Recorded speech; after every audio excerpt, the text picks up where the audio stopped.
Hey K-popers, and welcome back to Hallyu, where it's time to recap a pretty crazy week in K-pop. And before we start, I want to wish all my American viewers a very happy 4th of July. Now this week we have some heavy news stories and the most new releases I've ever showcased in a single news video. Dispatch has lifted the veil on Seungri's group chats as the former idol is now looking at a potential 5-year prison sentence. Woojin's company posts a disturbing documentary about allegations against him, and lots more news and releases from Twice, SHINee, LOONA, and more. Before we get started, I want to quickly thank Hallyu's honorary producers. If you want to show off your bias group here, share your pics in weekly videos, and join a vibrant Discord community with watch parties, custom emoji, and more, all you need to do is support Hallyu on Patreon. Alright, now let's jump right in. This is your K-pop news update for July 4th, 2021. Now unfortunately, the major news stories this week are pretty heavy like I said, so let's get through them and reward ourselves with a massive amount of new releases and debuts afterwards. But first, a trigger warning for these two major news stories as they deal with sexual crimes. So we'll start with Seungri, who, as many of you know, has been at the center of a multi-year investigation surrounding illegal prostitution and drug use, among other illegal activities. This week, Dispatch released group chat room conversations that were held between Seungri and his associates, which allude to the illegal prostitution services that he was running. In court, the prosecution was questioning Seungri about his statements in the group chat, and Seungri's defense was literally to claim that autocorrect had changed the sentence's meaning.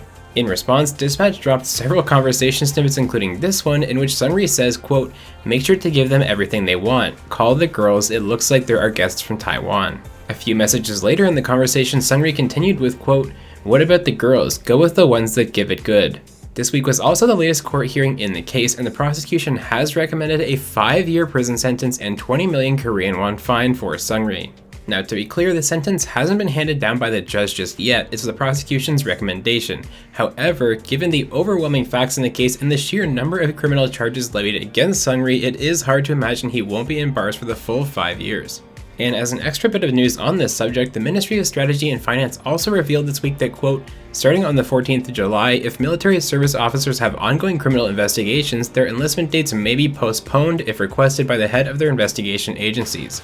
So what that means is basically people with an ongoing criminal investigation cannot take asylum in the military to hide and avoid investigation of their crimes, an important change to close off a loophole exposed during all these proceedings. Now before I start this next news story, which again needs a trigger warning, I do want to preface this by saying I'm not going to be covering any news updates surrounding Woojin after this for reasons that will soon become clear.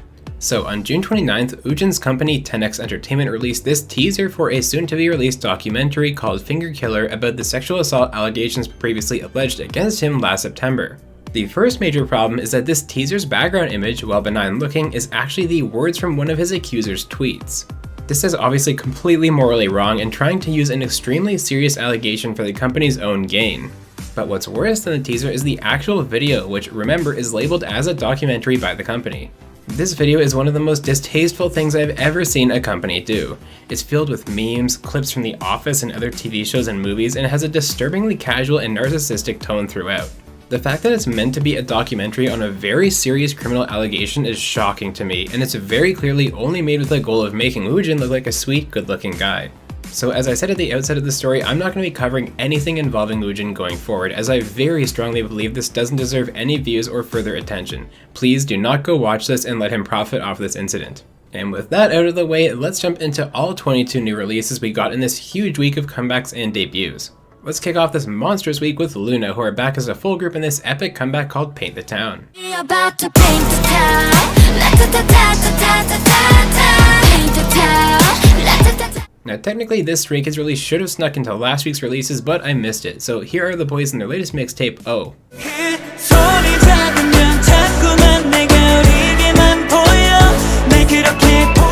The seemingly eternal Epic High are back with a chill new sound in Rain Song.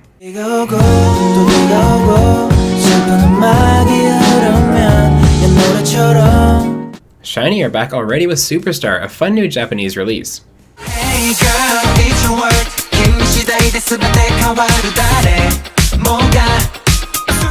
Yukis's Kevin Wu made his American debut this week with the entrancing new song called Got It.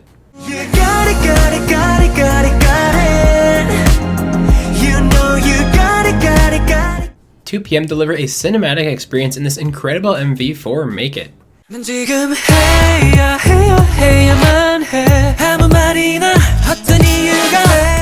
Han Sung-woo of Victon is showing off some incredible vocals and musical talent in his solo See You Again.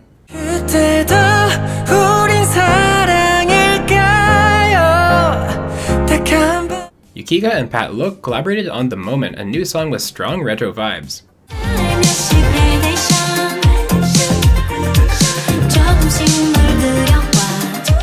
NCT Dream are trying to single-handedly bring about world peace in their new comeback. Here is Hello Future.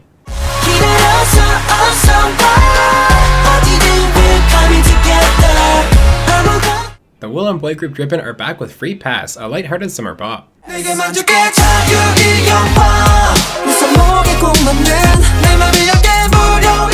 Soloist Neve is trying to get away in this aptly titled song called Escape.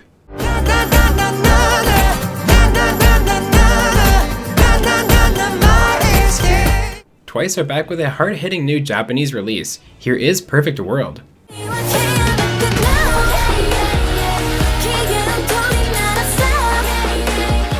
DPR Live is delivering some funky lines in his new song Yellow Cab.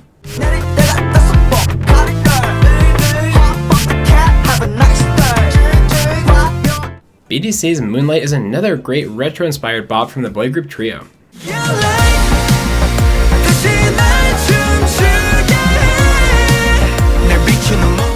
ITZY teamed up with second aunt Kim Dabi in the wild and fruity adventure that is Break Ice.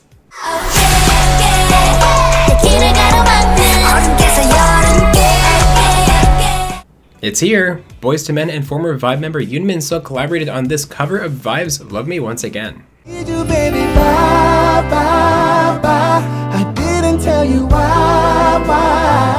We've got a brand new boy group called Just Be this week. Here's their debut MV for Damage, which is directed by former BAP member Jungkook.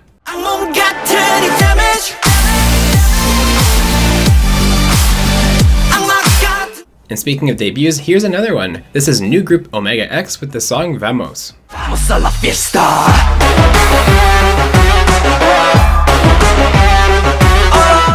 Alexa is also back with some help from Cards BM in her latest track. Here is Extra.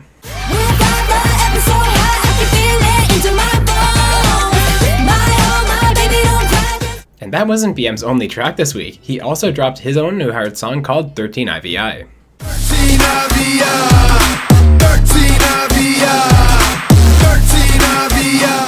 Rookie boy group Kingdom are back with another historical themed release in Karma.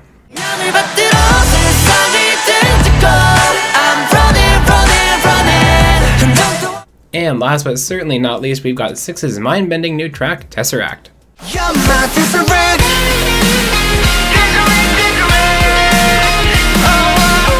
As always, I want to know what songs from the past week caught your eye down in the comments. I wish I could pick 5 different songs this week, but I'm going to go with a surprise pick this week in 2PM's Make It. This MV is so spectacular, and it's an excellent mix of older K-pop styles from 2PM's early days and the production and quality of newer K-pop. Honorable mentions definitely go to Luna, Twice, Omega X, and BDC though. This week was just too good. And now it's time for some more news. Twice are lining up for their very first OST track. They'll be singing the song I Love You More Than Anyone for the drama Hospital Playlist Season 2. HYBE announced on July 1st that Bang Shi-hyuk, affectionately known as PD Bang, is stepping down as HYBE's CEO. According to the company, he'll now be focusing more attention on his role as chairman and music production. Park Ji-won, who is the CEO of HYBE HQ, will now be the CEO of HYBE.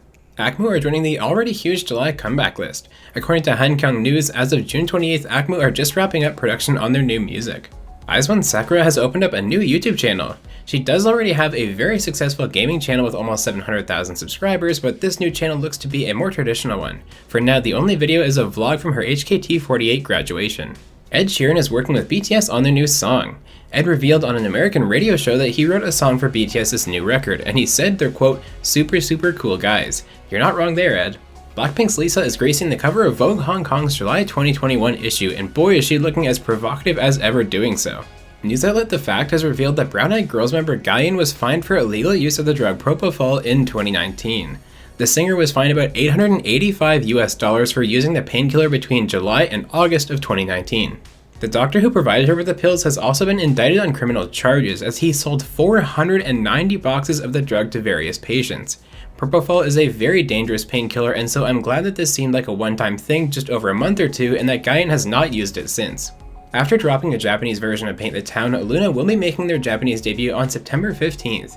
And Blockbright Creative, just a little tip, you might want to get someone to proofread in the future so you don't say "release," not "release" in your next announcement. JYP has confirmed that Stray Kids are working on a new album. The new music will include the full group and it'll be released around the end of August. And speaking of upcoming mini-albums, we have more info on Dio's upcoming mini-album. It will feature 8 songs in total and it will be out in just a few weeks on July 26th. Cube's new girl group Lightsum are seeing some really great early success. Their debut single Vanilla has already cleared 25,000 sales on Hanteo, a great total for a debut. And in our final news story this week, after 11 years at Starship Entertainment, it came out this week that Sistar's Dasum has finally left the label. It's likely Dasum will continue her acting career building on her previous work in dramas from JTBC, TVN, and SBS. Alright, now let's talk about what happened on music shows this week. The show didn't have a broadcast this week, so we have 5 trophies to talk about instead of 6. 17 were definitely the big winners this week as they took 3 more wins for Ready to Love on Show Champion, M Countdown, and Music Bank. It was Brave Girls for the second half of the week though, as they took their 2nd and 3rd wins for Chiba Param on Show Music and Inkigayo. Will one of this week's comebacks take over from 17 next week? Let me know who you're predicting winners will be down in the comments. Alright K-popers, you're officially caught up on everything that's going on in the K-pop world. Let me know how you feel about all the news and the ton of new releases that we got in the comment section below. As always, if you want to stay caught up with the K-pop world as it happens every single week while having a ton of fun, make sure you're subscribed to Hallyu.